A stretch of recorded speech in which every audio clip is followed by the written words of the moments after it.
15 days. That was how long PC and PS owners could play Concord before Sony pulled the plug and shut down the hero shooter, including a full refund to all who purchased the game at launch for $40. To call this a flop would be an understatement. Rather, it is a burning wreck that will surely go down in video game history. As of today, it is Sony's most expensive flop with over $400 million in production costs and zero revenue. But how did it come to this? Who is behind Concord? And why was Sony so confident in its success that they invested so much money into the studio and the game? Now, let's try to figure it out together as we delve a little deeper into the young history of Fireworks Studios and their ambitious hero shooter. And if you liked the video, feel free to give it a like and consider subscribing. Let's get started.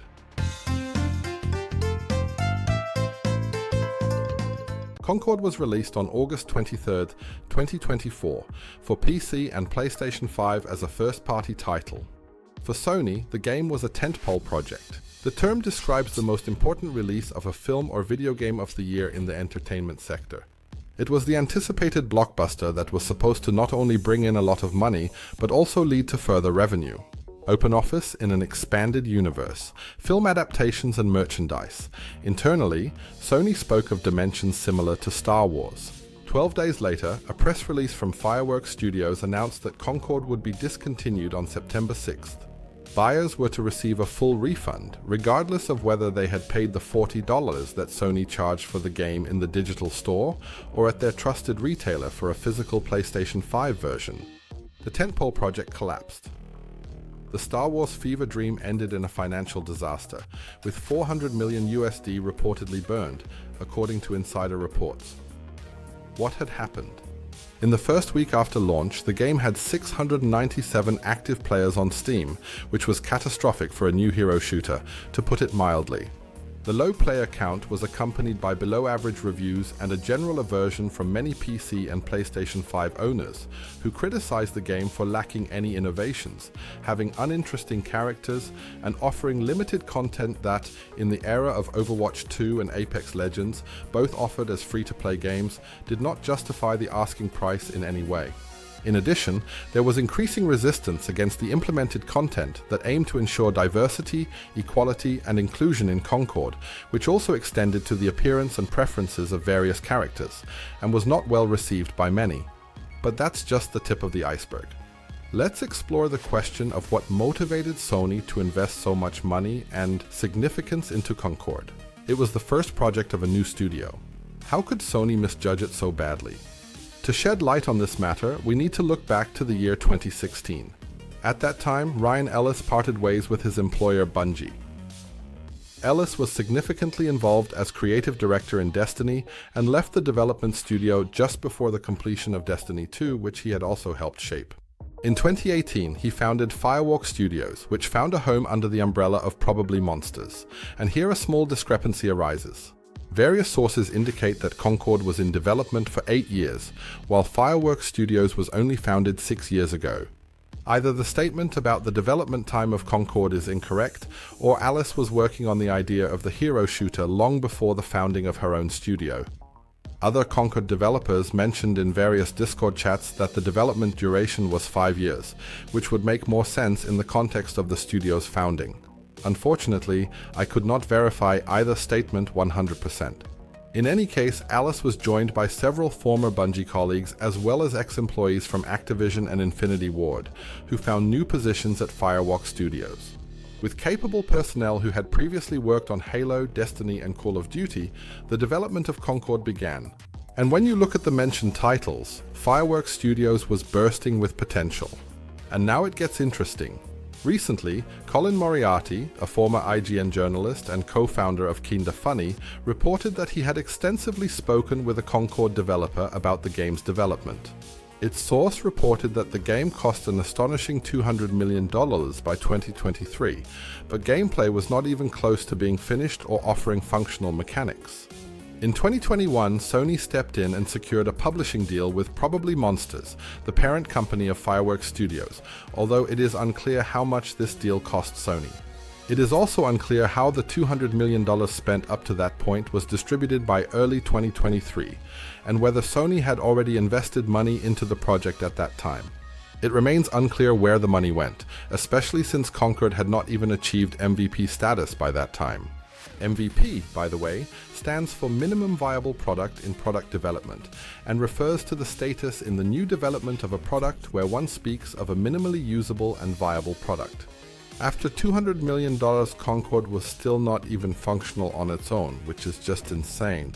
Where did all the money go? Nevertheless, Sony believed in the game and the studio behind it for reasons that are unclear to me. In April 23rd, they announced that they had acquired Fireworks Studios.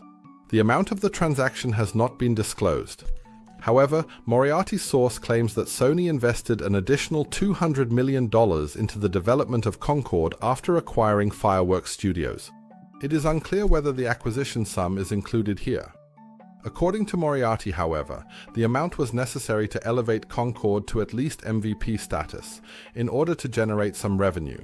Until the studio acquisition in April 2023, Concord had neither a functioning onboarding system nor answers to the question of how to monetize the game, which is essential for a multiplayer-only shooter.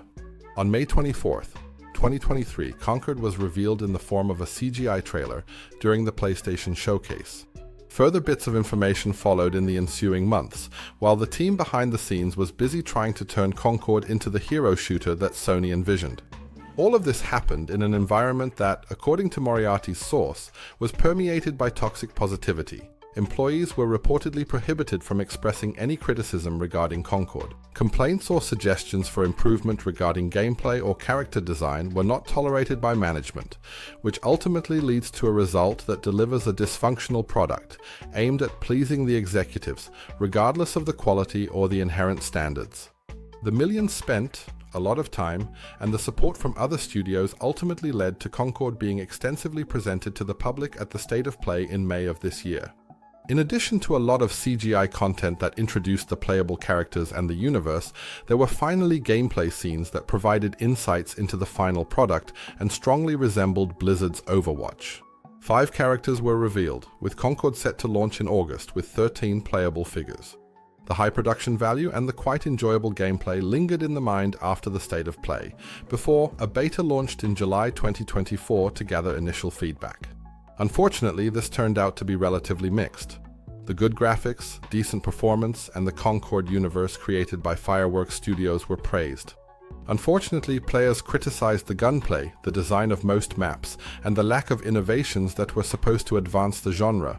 It was referred to by many as an Overwatch clone that had to prove itself to maintain long-term appeal. With big promises such as constant and free updates, weekly hero additions, and the expansion of the lore through high-quality produced character cinematics, Concord launched on August 23, 2024. Unlike Blizzard or Electronic Arts, which offered Overwatch 2 and Apex Legends as free-to-play games, Sony charged $40 for Concord. It was probably necessary to recoup at least a portion of the invested capital.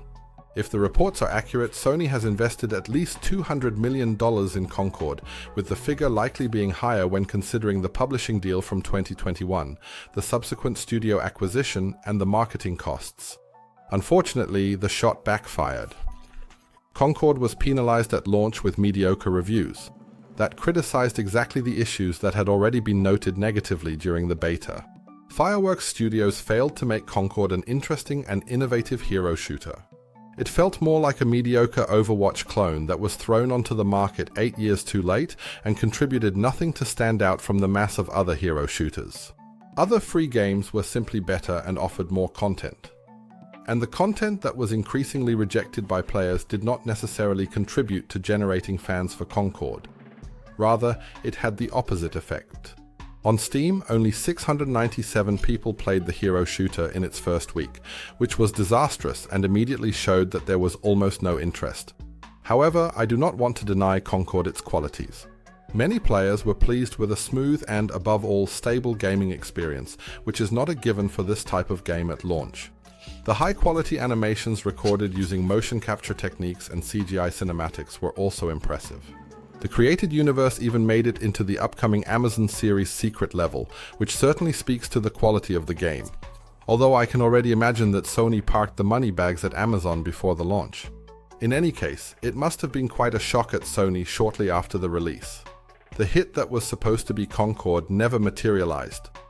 The game flopped and was played by only a very small minority. There was no sign of a Star Wars moment anywhere. And before Fireworks Studios could even begin to improve the player experience, the bad news came just 12 days after the release. The press release stated that Concord would be taken offline and discontinued on September 6, 2024, just 15 days after launch. They wanted to internally explore various options on how to better reach the players. All Concord buyers were to receive their money back, which in turn meant that Sony had not earned a single penny from the game. Instead of turning Concord into a free-to-play title, the decision was made to pull the plug on the game. A storyline that left many of us in awe. The ending wasn't necessarily surprising. After all, a multiplayer shooter couldn't succeed if it only excited a few players, but it came to an end surprisingly quickly. And so Concord remains a prime example that long development times are not always healthy. At the launch of the PlayStation 5, the game might have been able to take off, but in 2024, what Concord offered was simply too little. It felt like it arrived 8 years too late. It is also unclear how things will proceed from here. Sony has not yet commented on what will happen to Concord and the responsible studio, but we know that Ryan Ellis, the game's director, has already vacated his position and will only serve in an advisory role. However, this has been the only consequence drawn from this disaster so far. From internal sources at Fireworks Studios, it is heard that the developers are encouraged to pitch new ideas. However, there is naturally a fear of job loss or even a studio closure. In today's times, this is not even that unlikely. Even Bungie, Sony's flagship studio when it comes to online multiplayer games, recently had to make layoffs. It remains to be seen how things will progress with the game and the studio. What is clear is that Sony has grossly miscalculated and now has to pick up the pieces. Concord strikingly illustrates how the business of service games can go wrong when one bets on the wrong horse and invests vast amounts of money. Let's hope that the failure of Concord steers Sony in the right direction. A direction that leads to shorter development times, smaller budgets, and more single-player experiences. Ultimately, this is the path that has led Sony to success multiple times in the past. But what do you think? Have you played Concord? What was your impression of the hero shooter? And how do you think Sony should handle the IP and the studio? Feel free to write it in the comments and we can chat about it. Thank you for your attention and I hope you had a little fun with this video. Until next time, adios, your Andy.